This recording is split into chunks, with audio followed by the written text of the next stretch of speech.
எங்கள் அம்மா இருந்தாங்க. ஒதுக்கிறது கூட இடம் இல்லாத குப்பையில் கொட்டி போடுற மாதிரி இருக்குது. புகை மண்டலமாக இருக்குது. எல்லாருக்கும் நல்லது பண்ணுங்க. இந்த பொன்னேரி நகரத்தில் இருக்கிற மக்கள்லாம் ஊடு சுத்தூரில் இருக்குது. அவங்கெல்லாம் வந்து இந்த புகை நகத்தால் அவங்களுக்கு ஒரு ஆஸ்மா வருது. குழந்தை குட்டிகள் எடுத்துட்டு வச்ச முடியல. இந்த இடத்துல வந்து இப்போ சுடுகாட்டில் ஒரு பணத்தை பதிக்கிறோட முகத்தை மூடிக்கிட்டு வந்து பழகத்தான் இருக்குது. ஏன்னா நான் நகராட்சியில் போய் கேட்டால் இது செய்கிறேன் அது செய்கிறேன்னு சொல்கிறாங்க. ஏதோ ஒரு முன்னாலே செஞ்சுக்க இல்லையா எங்களுக்கு. அதனால் எங்களுக்கு ஒரு நல்ல வழி செஞ்சு கொடுங்க. இந்த பொன்னேரி ஆற்றுல தண்ணி போனால் இந்த கழுவு நீர் குப்பை எல்லாம் எடுத்து குடி தண்ணியெல்லாம் போய் சேர்ந்து போகுது. இதால் வந்து மாசு கட்டுப்பாடு நிறைய நடந்துக்குது. இதால் இதை பாருங்க, இது எப்படி இது மோகப்பாடல பாருங்க. இந்த பணத்தை பதிக்க முடியுமா? ஏதாவது வெளியே தண்ணியில் போட்டுருந்தா நாங்கள் இது ஏதாவது ஒரு வழி நல்ல வழி செய்யுங்க அப்படின்னு தான் நான் கோரிக்கை கேட்டுக்கொள்கிறேன்.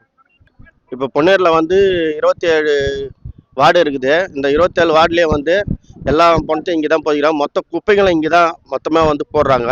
அதனால ஒரு பணத்தை வந்து ஒன்று பணத்து மேலே இன்னொரு பணத்தை புதைக்கிற மாரி சூழ்நிலை இருக்குது. இது வந்து நகராட்சிக்கு தெரிவித்தாலும் மொத்த குப்பையும் மேலே எடுத்துகிட்டு வந்து போட்டுறாங்களா கண்டி இதுக்குன்னு ஒரு தீர்வு காண மாட்டேன்றாங்க. ஆகையால் வந்து இதை நகராட்சிக்காக கொண்டு போய் சேர்க்குமாறு கேட்டுக்கொள்கிறேன். இதை வந்து சுத்தப்படுத்தி தருமாறு மிகவும் தாழ்மையோடு கேட்டுக்கிறோம். செய்திகளை உடனுக்குடனும் துல்லியமாகவும் தெரிந்து கொள்ள சப்ஸ்கிரைப் பண்ணுங்க.